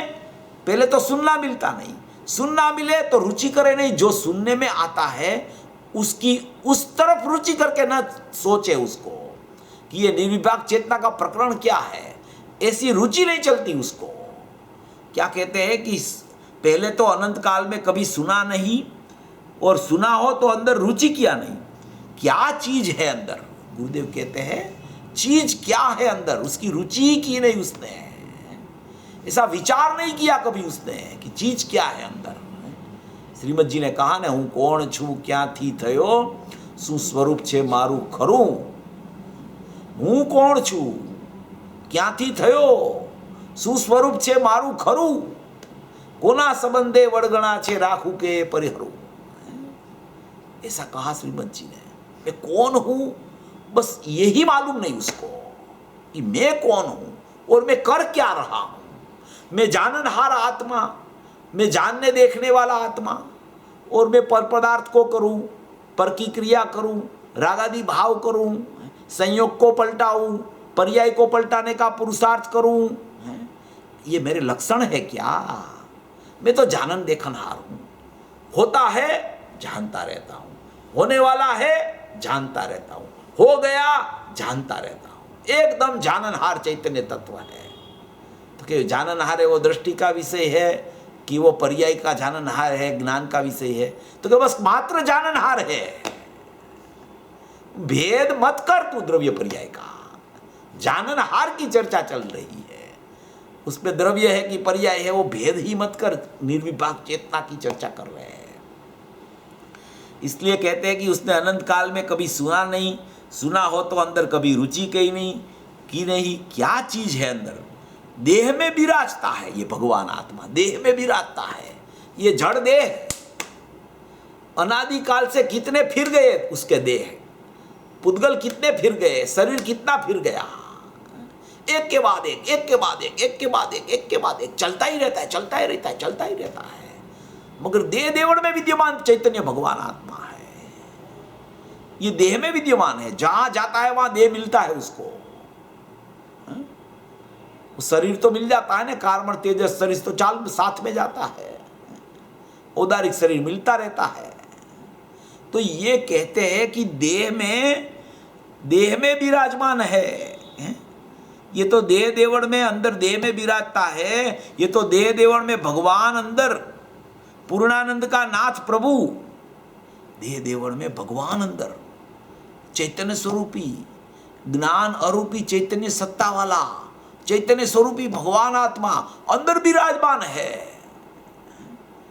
ये देह पे पर्दा डाल दे, मत देख उसको, वहां अंदर चैतन्य स्वरूपी भगवान आत्मा विद्यमान है, ज्ञान चेतना वाला है, निर्विभाग चेतना वाला है, देह देवड़ से पृथक परमात्मा है, अरूपी चैतन्य ज्ञान चैतन्य घन परमात्मा विद्यमान है। देह देवड़ में भगवान अंदर पूर्णानंद का नाथ, पूर्ण आनंद भरा है अंदर, ऐसा पूर्णानंद का नाथ है, नाथ है नाथ, पूर्णानंद का नाथ प्रभु, पूर्ण ज्ञान शक्ति से भरा हुआ, ऐसी शक्ति पर को जानने में अपना अंश जो वहां चला जाए, ऐसी शक्ति अंदर पड़ी है। देह देवड़ में देह से भिन्न पृथक चैतन्य भगवान विराजमान है, वो सचमुच में चेतना वाला है, वो सचमुच में जानने की शक्ति वाला है, वो पूर्णानंद का नाथ प्रभु है, पूर्ण ज्ञान शक्ति से भरा पड़ा है। अभी ऐसी शक्ति उसका कोई अंश पर को जानने के लिए चला जाए, वहां से अंश छूटा होवे तो उधर जाए, तो अपना अंश जो वहां पर को जानने में चला जाए तो आत्मा की चेतन सत्ता का भाग पड़ जाए। आत्मा की चेतन सत्ता का भाग कभी पड़ता नहीं। जो अगर वो अंश वहां पर में जानने के लिए चला जाए तो आत्मा की चेतन सत्ता का भाग पड़ जाए, भाग पड़ जाए तो पूरी अखंड वस्तु है उसका नाश हो जाए। क्या कहते हैं देखो, चेतना सत्ता में भी एक अंश का भी विभाग पड़े, अंश माने पर्याय, वो पर्याय का विभाग पड़ जाए अगर चेतना सत्ता में, वो पर्याय अगर पर को जानने के लिए पर सन्मुख और पर में चली जाए तो वो कहते हैं कि चेतना सत्ता का भाग पड़ जाए, और भाग पड़ जाए तो पूरी अखंड वस्तु है उसका नाश हो जाए। आहा हा, समझ में आता है कुछ है? तो क्या सिद्ध कर रहे हैं कि ज्ञान में ज्ञायक ही जानने में आ रहा है, और वो ज्ञान ज्ञायक को छोड़ता ही नहीं है, इसलिए वो पर को जानने के लिए कभी जाता ही नहीं है, इसलिए पर की सन्मुखता कभी हुई ही नहीं है, स्व की सन्मुखता कभी छूटी ही नहीं है, मगर मान रखा है कि मैं स्वपर को जानता हूँ, स्वपर को जानता हूँ, स्वपर प्रकाशक स्वभाव है, स्वपर को जानता हूँ। कोई ना नहीं बोलता स्वपर को जानता है, उसकी विधि क्या है, उसकी ज्ञान में ज्ञायक ही जानने में आ रहा है, तब पर कैसा है उसका ख्याल आ जाता है तो उसको स्वपर प्रकाशक बोला जाता है। स्व प्रकाशक पूर्वक प्रति समय स्वपर प्रकाशक चल रहा है, स्वपर प्रकाशक का निषेध नहीं है, मगर वो स्वप्रकाशक पूर्वक है, वो उसकी मान्यता में नहीं आता, इसलिए स्वपर प्रकाशक का निषेध करके स्व में ले जाते हैं ज्ञानी लोग। स्व ही जानने में आता होने पर भी, ज्ञान चेतना ज्ञायक को छोड़ती ही नहीं होने पर भी उसको ऐसा लगता है कि मेरा अंश पर को जानने के लिए पर में चला गया। स्व पर को जानता हूं, स्व पर को जानता हूं, अभी स्व को तो जाना नहीं, पर को जानता हूं, अंश जाता ही नहीं उधर, अंश इसको छोड़े तो वहां जाए ना, विभाग पड़े तो वहां जाए। इसलिए यहां ये बहुत मार्मिकता से चर्चा पूज्य गुरुदेव श्री ने उठाई कि अगर जो ये अंदर देह देवड़ में भगवान अंदर पूर्णानंद का नाथ प्रभु पूर्ण ज्ञान शक्ति से भरा हुआ, ऐसी शक्ति पर को जानने में अपना अंश जो वहां चला जाए तो आत्मा की चेतन सत्ता का भाग पड़ जाए। अगर जो चेतन सत्ता का भाग पड़ जाए तो पूरी अखंड वस्तु है उसका नाश हो जाए, अखंड वस्तु का नाश हो जाए, विभाग पड़े तो। बोलो ऐसा कहते हैं। अभी ये तो द्रव्य पर्याय ज्ञान की पर्याय का विभाग ही कर रहा है, छोड़ता ही नहीं वो विभाग करने के लिए। और कहीं कोई शब्द गुरुदेव का मिल जाए तो फिर टूट पड़े उसके ऊपर। देखो किया है गुरुदेव ने यहाँ, ज्ञान की पर्याय भिन्न है। अरे ज्ञान की पर्याय भिन्न है वो कह सकते हैं, दृष्टि का विषय बताने के लिए वो अलग बात है, मगर सब जगह ज्ञान चेतना पृथक ही है ऐसा नहीं है। वो दृष्टि का विषय सिद्ध करने के लिए कहीं बोल दिया वो अलग बात है, मगर यहाँ कहते हैं कि अगर भाग पड़ जाए तो पूरी अखंड वस्तु है उसका नाश हो जाए। आहा, समझ में आया। ऐसा स्वरूप पूज्य गुरुदेव श्री ये निर्विभाग चेतना का बता रहे हैं। ये निर्विभाग चेतना अपने को अंदर में बैठनी चाहिए, हैं।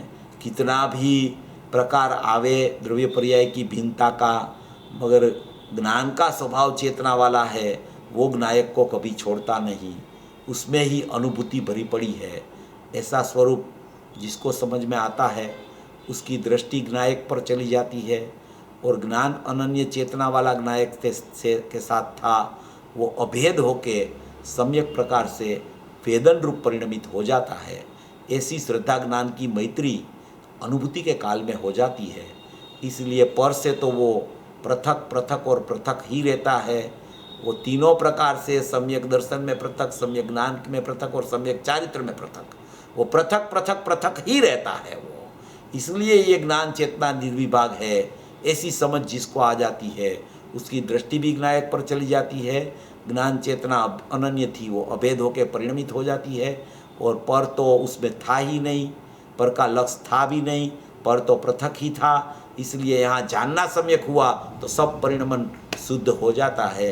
ऐसा यहाँ ये निर्विभाग ज्ञान चेतना का प्रकरण, ये ज्ञान और ज्ञेय की पृथकता और ज्ञान चेतना और ज्ञायक की अभिन्नता ये बता रहे हैं। सर्वभवी जीव ऐसा अपना स्वरूप समझकर मोक्ष मार्ग में प्रयाण करे, ऐसी मंगल भाव। हाँ जी, बहुत सरस एज યુઝ્યુઅલ ચેતનભાઈ, તમે ઘણા વખતથી ચાલે છે પણ આઈ થિંક વિષય ખરેખર ક્લિયર થતો જાય છે. અને તમે આજે વાત કરી કે આ શબ્દાર્થમાં ન રહેતા હવે ભાવભાષણ આવવું જોઈએ, એનું ગુઢાર્થ સમજવો જોઈએ કે ભાવાર્થમાં આવવું જોઈએ, એ પ્રયત્નશીલ રહેવું પડશે. હવે જેને પણ ક્વેશ્ચન હોય અનમ્યુટ કરીને પૂછી શકે છે.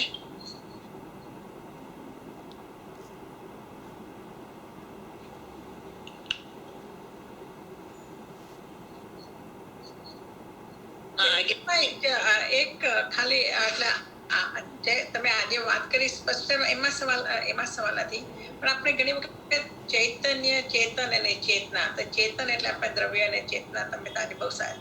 તો ચૈતન્યને જ્યારે વાત કરીએ ચૈતન્ય સ્વરૂપ આત્મા કહીએ ત્યારે એટલે ચૈતન્યને સ્વભાવ તરફથી આપણે જોઈએ, એટલા માટે આપણે ચૈતન્ય એટલે જરાક કઈ ડિફરન્સ હોય તો જરા ગુણ ચૈતન્ય કહેવાય, ચેતનને દ્રવ્ય કહેવાય, ચૈતન્યને ગુણ કહેવાય અને ચેતનાને પર્યાય કહેવાય. પણ હવે ઘણી વખત ચૈતન્ય સ્વભાવ એમ પણ ગુરુદેવના પ્રવચનમાં આવે તો ત્યાં ગુણ અને દ્રવ્યને અભેદ તરીકે તેને કહેવું હોય ત્યારે એ ચૈતન્ય સ્વભાવ કહે. હવે ચેતના સ્વભાવ જ્યારે કહે તો એને જ્ઞાનની પર્યાયને પણ અભેદ કરીને કહેવી હોય ત્યારે ઘણીવાર ચેતના સ્વભાવ પણ કહે. એટલે જ્યારે ચૈતન્ય સ્વભાવ કહે તો દ્રવ્ય અને ગુણને અભેદ સમજવા, ચેતના સ્વભાવ જ્યારે કહે ત્યારે દ્રવ્ય ગુણ પર્યાય જ્ઞાનથી અભિન્ન છે એમ કહેવા માંગે છે. ઓકે, બહુ સરસ. હાજી રાજેશભાઈ. Thank you.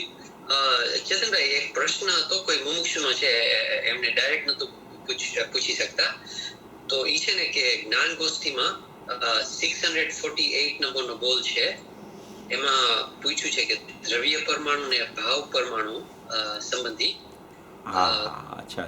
તો એ તમે અત્યારે લઈ શકશો, નહીં તો બીજી ફેર લઈ શકાય? એ હું જોઈ લઈશ, પછી આપણે લઈ લેશું. 648 છે ને જ્ઞાન ગોષ્ઠીમાં, 648 કયો, 648 હું જોઈ લઈશ જરા, પછી લઈ લેશું આપણે ચોક્કસ. ઓકે.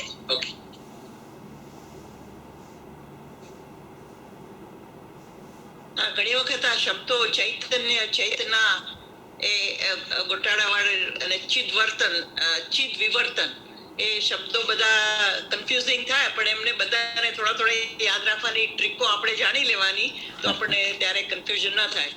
वो अलग अलग आचार्य होते हैं ना, तो आचार्य का वो भाव ऐसे चलता रहता है.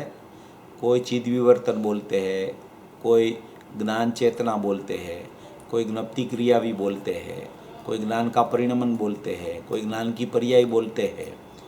भाव सबका एक ही है, कोई फर्क नहीं है उसमें. मगर वहाँ कुछ ऐसा सिद्ध करना हो तो वो चेतन चैतन्य और चिद विवर्तन 80वीं गाथा में आवे प्रवचन सार में, जयसेनाचार्य टीका में, वो इस तरीके से स्पष्टीकरण आता है। तो ऐसा होता है सब जगह। ઘણી વખત ગુણને પણ પર્યાય કે ને પર્યાયને ગુણ કહે છે, એટલે અપેક્ષાથી સમજવાનું છે। ये पूरा मार्ग में जिसकी अपेक्षा, जिसको अपेक्षा ज्ञान जिसको बराबर बैठता नहीं है, वो निरपेक्ष तत्व तक पहुंच नहीं सकता है। अपेक्षा ज्ञान तो एकदम बराबर उसको ख्याल में होना चाहिए, नहीं तो ये निरपेक्ष तत्व तक पहुंचना वो नहीं पहुंच सकता है वो, क्योंकि बहुत सी अपेक्षा से गुरुदेव के प्रवचन में भी बहुत सी अपेक्षा आती है। ऐसा नहीं है कि अपेक्षाएं आती ही नहीं है, बहुत सी अपेक्षाएं आती है, मगर वहाँ से अपने को निरपेक्ष निकालना चाहिए। इसलिए अपेक्षाओं समझ के जब निरपेक्ष की तरफ जीव जाता है तो अपेक्षाओं का समाधान हो जाता है उसका। और द्रव्य गुण पर्याय के ज्ञान दर्शन चारित्र है मैं क्या द्रव्य गुण पर्याय? એટલે દ્રવ્ય ગુણ પર્યાય और જ્ઞાન દર્શન ને ચારિત્ર આ બે હેડિંગ્સ વચ્ચે લગભગ બધું આવી જાય એનો એમનું જે કહેવાનું હોય। हाँ हाँ हाँ, द्रव्य गुण पर्याय में तो सब आ जाता है, और ज्ञान दर्शन चारित्र की पर्याय, ज्ञान दर्शन चारित्र के गुण, उसमें सब समाविष्ट पूरा जैन दर्शन हो जाता है। सही बात है, बराबर है।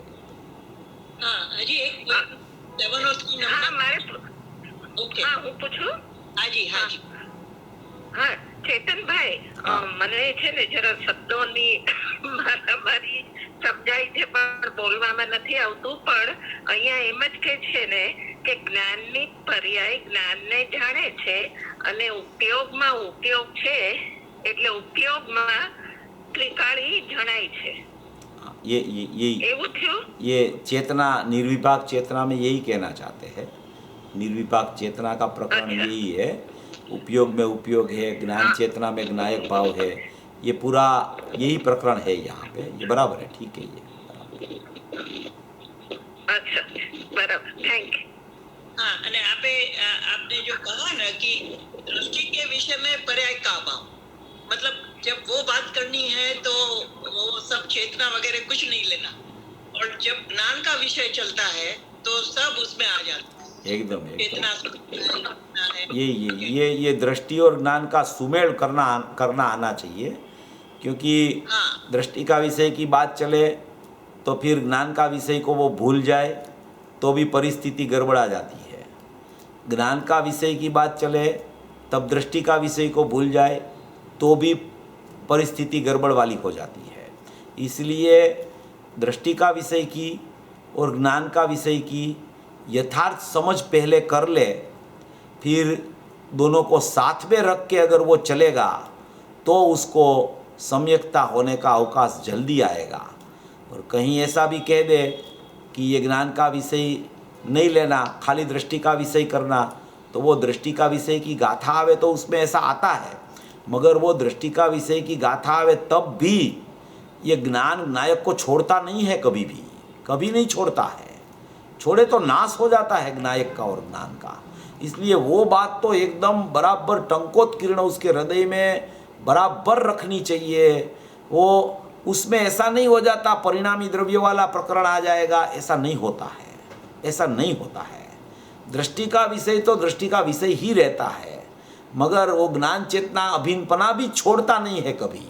ये दोनों एक साथ में होता है, निर्णय भी ऐसा एक साथ में आता है। दृष्टि का विषय का भी निर्णय आता है और ज्ञान का परिणमन नायक से अभिन्न चल रहा है वो भी निर्णय में आता है। ध्येय का निर्णय और अभेद ज्ञेय का निर्णय एक साथ में आता है जीव को।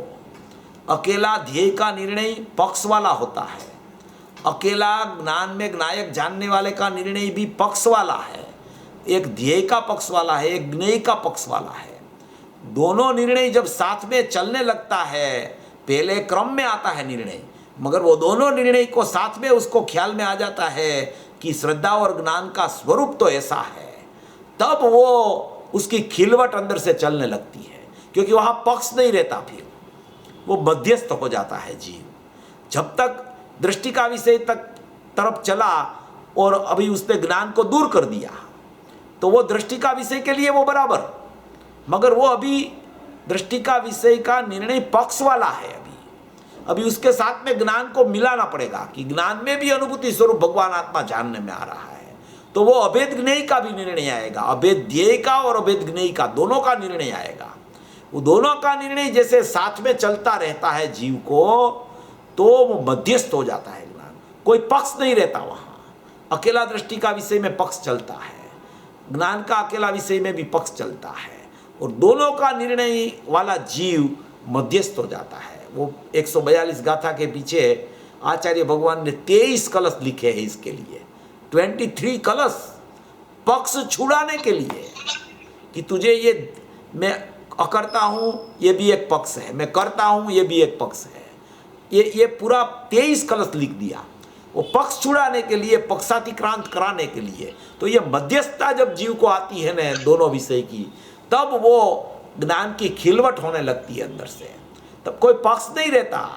वो अनुभूति के पहले पक्ष छूटना शुरू हो जाता है, फिर अनुभूति में पक्षातिक्रांत हो जाता है। ऐसा है स्वरूप, तो ऐसा है। वो समझे कभी भी समझे, तब यही समझना पड़ेगा उसको, तब ही अनुभूति होगी। हाँ बराबर છે।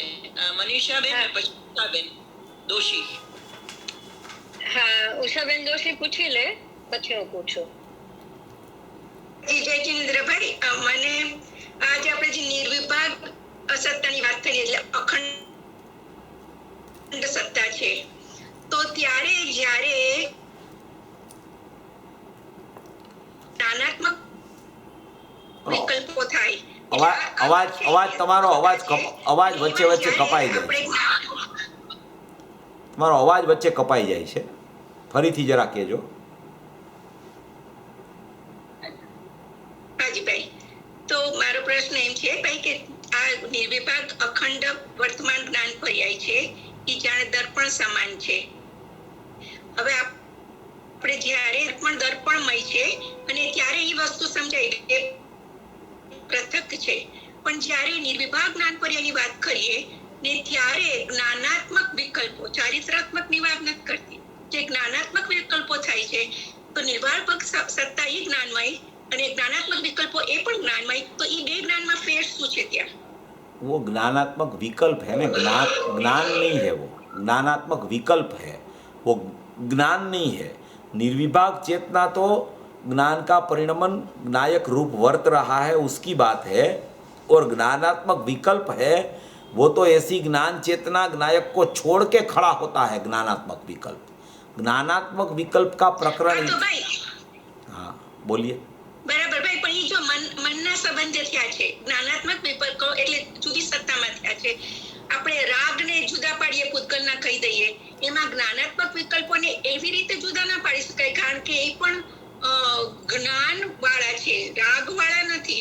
તો એ જે જ્ઞાન છે એ જ્ઞાન, वो तो જ્ઞાન वो ज्ञेयाकार ज्ञान है, वो इंद्रिय ज्ञान में जाता है। ज्ञानात्मक विकल्प है ना। ઓકે ઓકે, હા ભાઈ, ઓકે, ત્યાં સુધી સમજાણું। તો હવે જ્યારે અજ્ઞાનીને, તો એ જ્ઞાનના એવા બે ભાગ પડી જાય છે, એનો એવી રીતે બે વસ્તુ વ્યવસ્થા શું છે કે એ બે ભાગ પડે છે ત્યારે?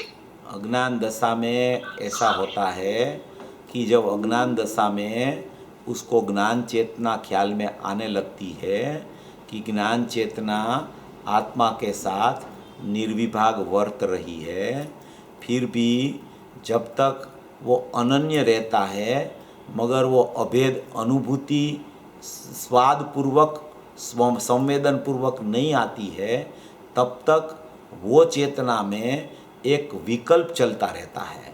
तो वो विकल्प जब उसको पृथक दिखे ज्ञानात्मक, और उसको ज्ञान में जानना उसको पृथक दिखे, वो है ऐसा ही कि वो ज्ञानात्मक विकल्प तो राग संबंधी वाला ज्ञान हो गया, राग विस्तृत ज्ञान हो गया, मन का संग वाला ज्ञान हो गया, बहिर्लक्षी ज्ञान हो गया।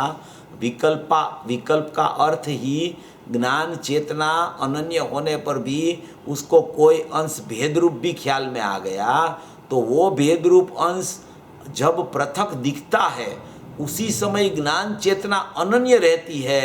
ऐसा वो जीव को अज्ञान दशा छूटने का काल आता है, तब उसको ख्याल में आ जाता है कि मेरी ज्ञान चेतना मेरे ज्ञायक को छोड़ती नहीं है। भले मेरे ज्ञानात्मक विकल्प चलते हो, मगर मेरी ज्ञान चेतना ने मेरे ज्ञायक को छोड़ा नहीं है। ऐसा अंदर से बल आने लगता है, तब भी ज्ञानात्मक विकल्प चलता रहता है और अंदर का बल भी काम करता है कि मेरी ज्ञान चेतना ने मेरे ज्ञायक को छोड़ा नहीं है। उसको विभाग बोला जाता है कि उसको अज्ञान दशा में भी ऐसा एक विकल्प के काल में ऐसा ज्ञान में ज्ञायक की सन्मुख वाला परिणमन उसको ख्याल में आ गया है कि मेरी ज्ञान चेतना ने मेरे ज्ञायक को छोड़ा नहीं, मगर अभी अनुभूति नहीं हुई, स्वसंवेदन नहीं हुआ। तो स्वसंवेदन नहीं हुआ उसको क्या कहते हैं? तो क्या उसको विकल्प कहते हैं। तो क्या वो विकल्प है, वो ज्ञान चेतना को छोड़, ज्ञान चेतना को वो छुड़ा रहा है विकल्प? तो क्या नहीं, ज्ञान चेतना छूटती नहीं है, वो ज्ञान चेतना चालू रहती है। मगर ज्ञान चेतना चालू होने पर भी उसको ऐसा पता भी चला है कि ज्ञान चेतना में ज्ञायक जानने में आ रहा है, मगर अभी अभेद अनुभूति नहीं हुई, स्वसंवेदन नहीं आया, तो उस समय तक विकल्प चलता रहता है। और वो जीव एक निर्णय की भूमिका से आगे बढ़ के आगे चला है, उसको मालूम पड़ गया है कि ये विकल्प अलग काम कर रहा है, ज्ञान चेतना अलग काम कर रही है।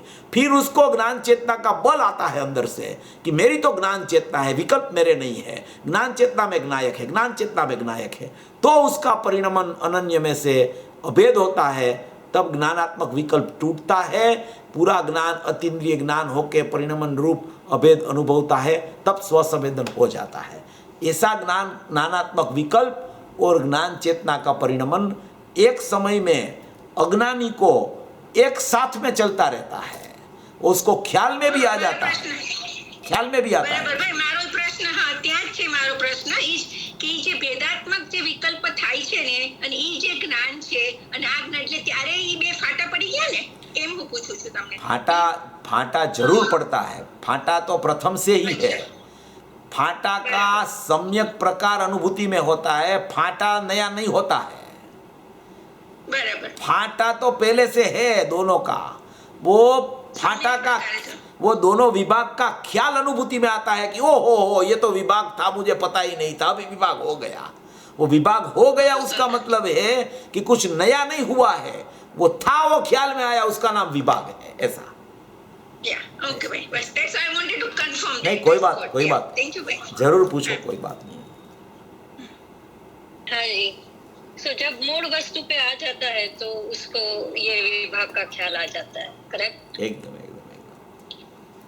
हाँ, तो अभी बहुत ही आज थोड़ा 2 वक्त से आपका जो सोगानी के द्रव्य दृष्टि के प्रकरण से जो 2-3 बार आपने बात की है, पर उसका डिटेलिंग नहीं आया था, तो वो बात लेकर आज मुझे लगा कि उसकी थोड़ी डिटेलिंग आज आई हो।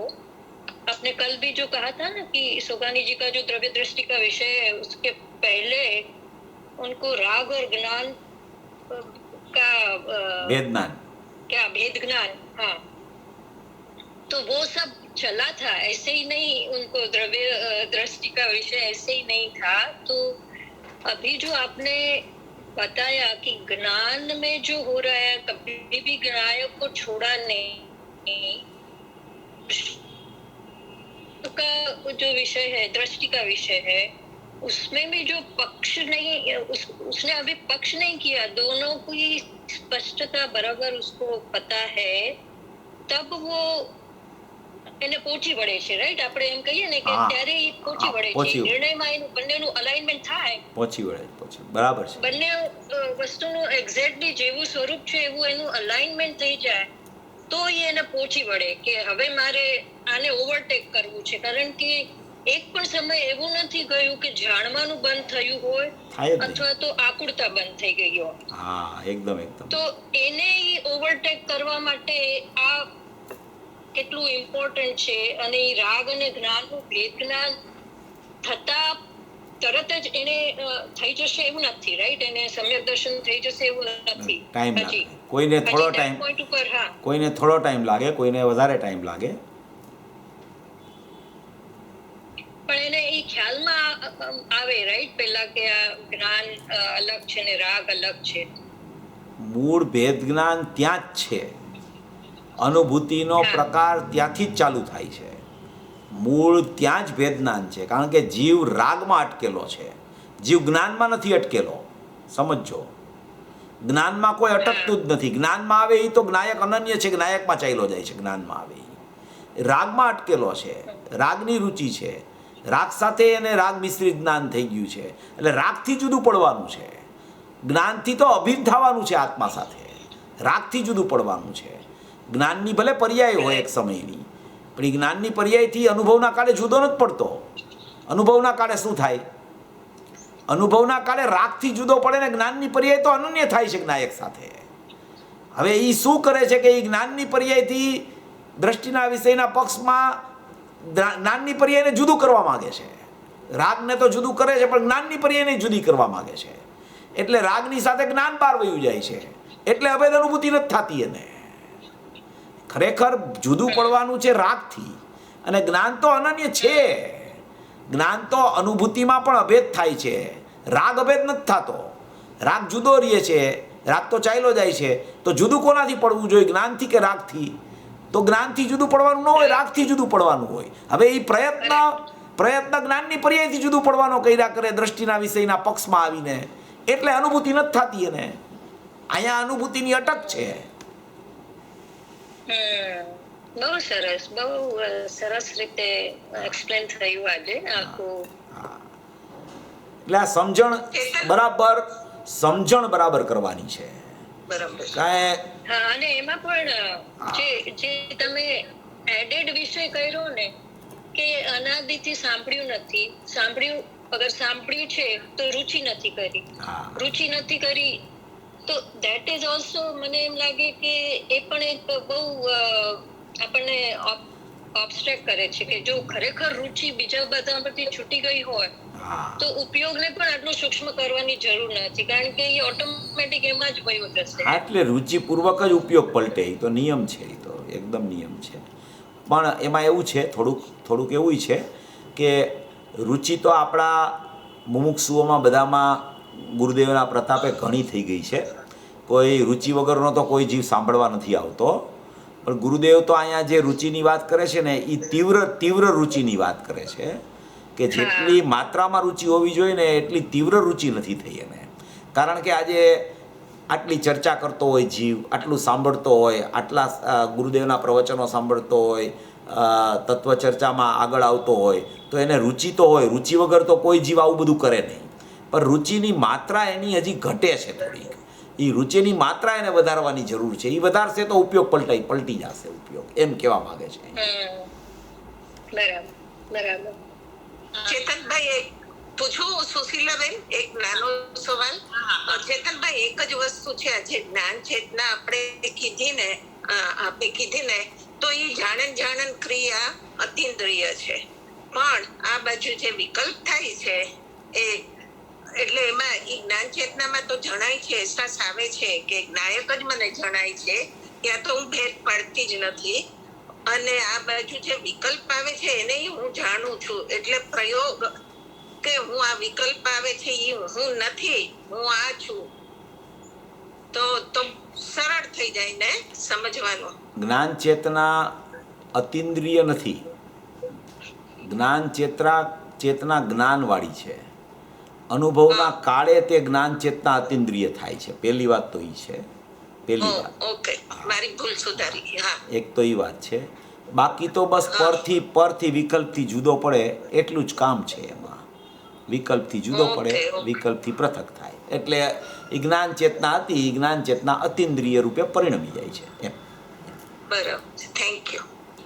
હાજી, હમણાં જે શિબિર એમાં તમે જે વાત કરેલી અભેદ ચેतना में नायक ख्याल में आता है 18 એ બહુ સુંદર રીતે બી આજે પણ તમે ઉલ્લેખ કર્યો, પણ એમાં બહુ ખરેખર ફિટ થઈ જાય છે કે ક્યાં આપણે એમ્ફેસિસ દેવાની જરૂર છે હવે. હા, બસ બરાબર. चेतना ने श्रद्धा एकदम ओके. आई थिंक मेरा एक शॉर्ट भाई साहब, ये अभी आपने जो ज्ञान और राग को भिन्न करने की बात करी, तो मुझे वो लालचंद भाई का 17वीं 18वीं गाथा का वो प्रवचन याद आया, या 142 पे भी होगा, कि वो पहले बोलते हैं पहले नास्ति से अस्थि में आओगे, फिर अस्थि से आगे बढ़ोगे। तो पहले राग का तो भिन्न पहले होना ही चाहिए। हाँ, पहली बात तो यही है, पहली यही बात है, एकदम बात है पहली, कि राग को पृथक पहले जानो कि राग पृथक ही है, ज्ञान में आ जाओ, फिर ज्ञान में से ज्ञायक में चले जाओ, बस यही बात है। बराबर बराबर। ये क्रम है, क्रम ऐसा ही होता है। ये क्रम को तोड़ के जीव पहले ज्ञायक में जाना चाहता है, ज्ञायक में जाना चाहता है, और राग से पृथक होता नहीं है, इसलिए राग का विकल्प चलता रहता है और ज्ञायक में जा नहीं सकता। फिर आकुलता होती है कि मेरे को अनुभूति क्यों नहीं होती है, अभी क्रम ही गलत हो गया है, गलत क्रम में अनुभूति होती ही नहीं कभी, ऐसा। सही बात। બાયપાસ કરીને કાઈ નથી થતું. You have to go Islamic. બરાબર છે. આપણે અહીંયા હવે સમાપ્ત કરીએ છીએ આજનું, એટલે તમે હવે જીવનવાણી લઈ. અહો ઉપકાર જીનવરનો કુંદનો ધ્વનિ દિવ્યનો, જીન કુંદ ધ્વનિ આપ્યા અહો આ ગુરુ કાનનો, જીન કુંદ ધ્વનિ આપ્યા અહો આ ગુરુ રાજનો, जावाणी के ज्ञान से सूझे लोकालोक, शोवाणी मस्तक नमो सदा द्वैत हूँ। नववार नमस्कार मंत्र। બધા મ્યુટમાં રહેજો પ્લીઝ.